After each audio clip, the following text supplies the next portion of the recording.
आज एक बहुत ही इम्पोर्टेंट टॉपिक आपके लिए मेंसुरेशन से,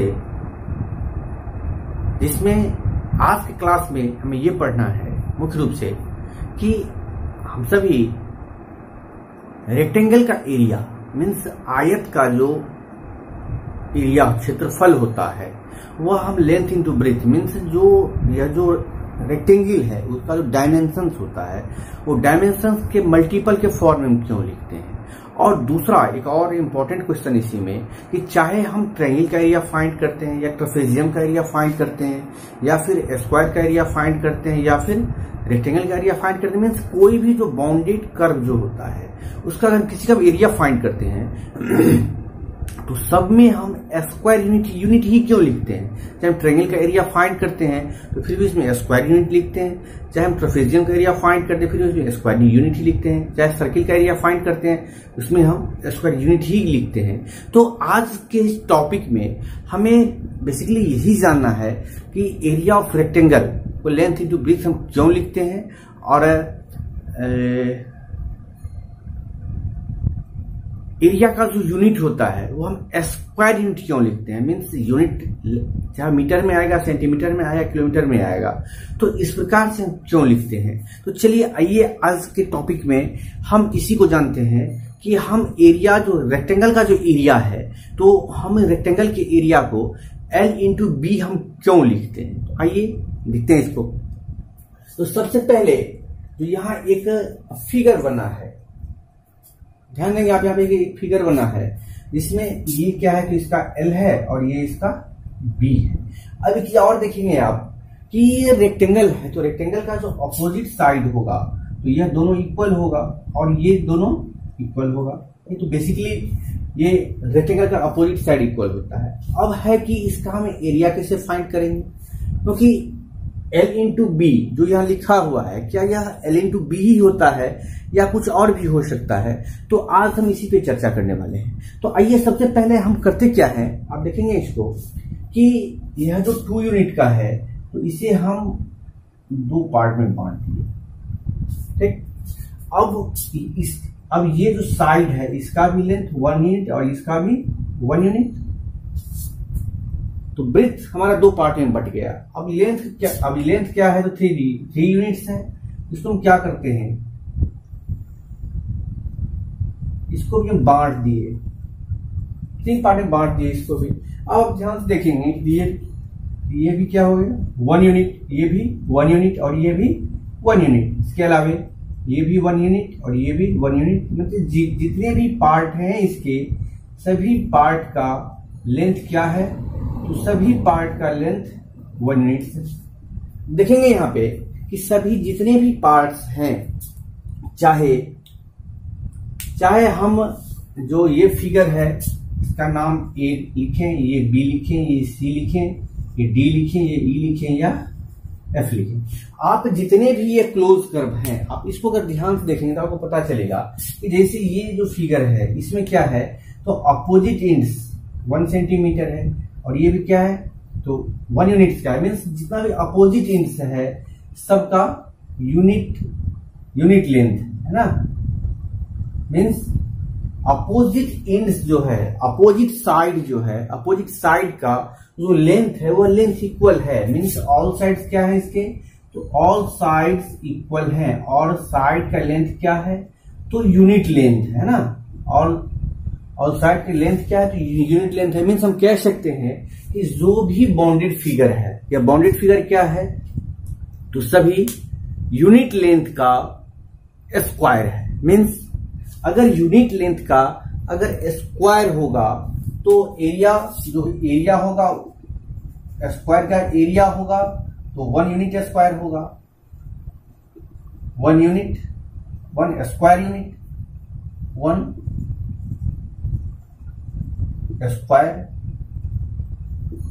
स्क्वायर यूनिट। में अगर यूनिट लेंथ का अगर स्क्वायर है तो उसका एरिया कितना होगा तो 1 स्क्वायर यूनिट। मीन्स स्क्वायर कितना तो 1 स्क्वायर कितना का तो यूनिट का, तो मीन्स उसका एरिया क्या होगा तो 1 स्क्वायर यूनिट होगा। अब क्या करना है तो नंबर ऑफ स्क्वायर इसमें हमें काउंट कर लेना है। ठीक है, क्या करना है इसमें हमें नंबर ऑफ स्क्वायर को काउंट कर लेना। मीन्स जो टोटल जो एरिया होगा, तो टोटल जो एरिया होगा तो इसको काउंट कर लीजिए आप, तो सबका तो 1 ही होगा।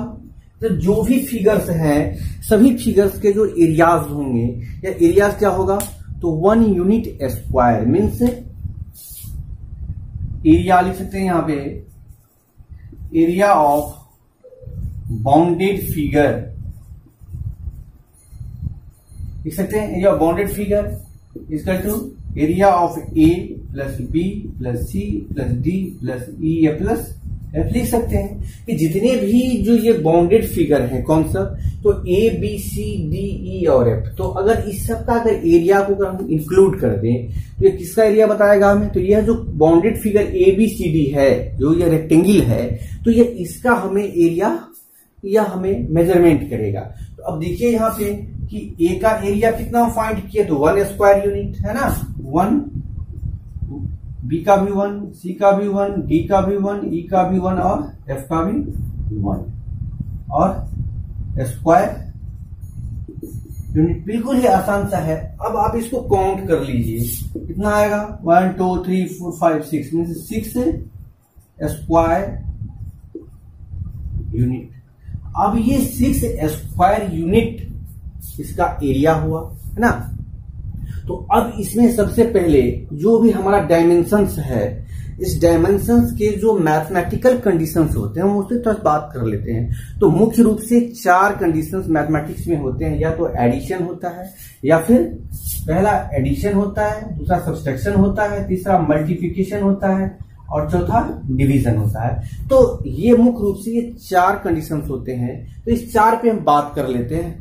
तो अगर ये जो डायमेंशन है, अब देखिए फिगर में यहाँ पे कि इसका लेंथ क्या है, तो 3 यूनिट इसका लेंथ है, और इसका ब्रेथ क्या है, तो 2 इसका 2 यूनिट इसका ब्रेथ है। मीन्स अगर हम 3 और 2 को ऐड करें तो ये कितना आएगा, ये 5 आएगा।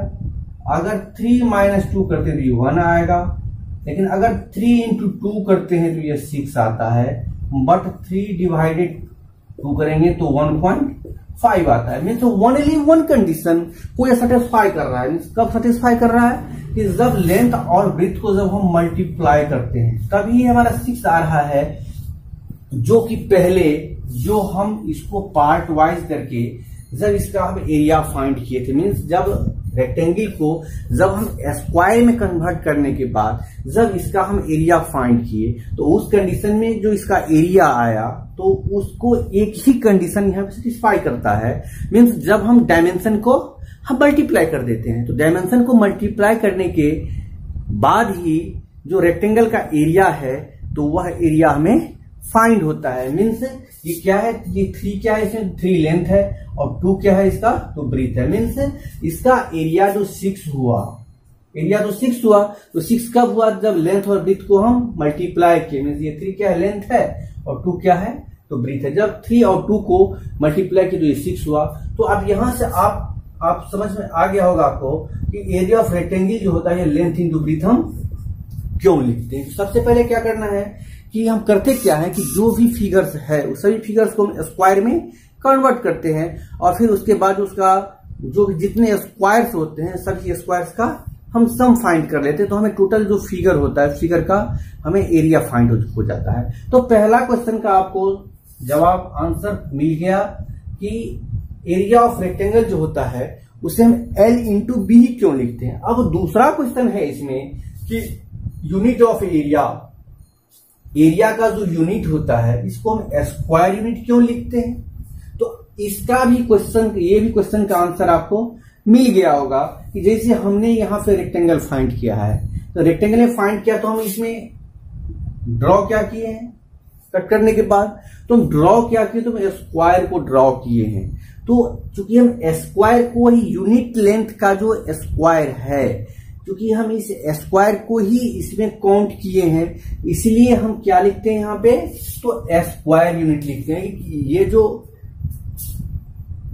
यूनिट लेंथ का जो स्क्वायर है हम उसको काउंट करते हैं, जितना काउंट करते हैं इसलिए हम क्या करते हैं, तो हम स्क्वायर यूनिट लिखते हैं। ठीक इसी प्रकार से आप देखेंगे कि अगर हम एक कि अगर हम एक ट्रायंगल बनाते हैं, आप देखेंगे यहाँ पे कि अगर हम एक ट्रायंगल बनाते हैं, यहाँ पे आप ध्यान देंगे कि अगर एक ट्रायंगल बनाते हैं जिसका ये 2 यूनिट लेंथ है, ये भी इसका 2 यूनिट है।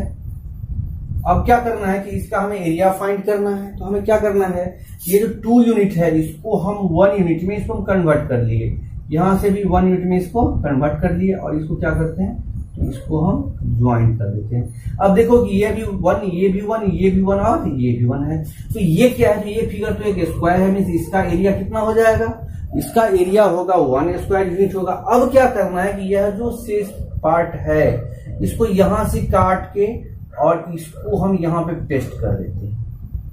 तो अब ये फिगर यहां पे आ गया। तो अब ये क्या है, तो ये भी 1 है, ये भी 1 है, ये भी 1 है और ये भी 1 है। तो ये भी क्या हो गया, तो ये भी हो गया हमारा एक स्क्वायर के शेप में ही आ गया, स्क्वायर ही हम काउंट कर लिए।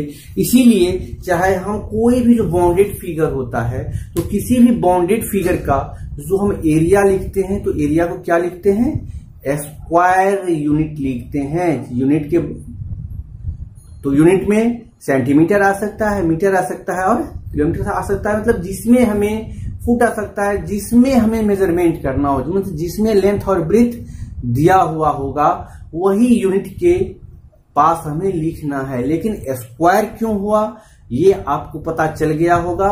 और रेक्टेंगल का एरिया हम L इंटू बी क्यों लिखते हैं यह भी आपको पता चल गया होगा। तो ये वीडियो आपको कैसी लगी, आप निश्चित रूप से आप कमेंट बॉक्स में आप निश्चित रूप से आप कमेंट करेंगे। और आगे के वीडियो के लिए आप हमारे चैनल को निश्चित रूप से आप सब्सक्राइब करेंगे, जिससे कि आपको वीडियो की जानकारी मिल सके।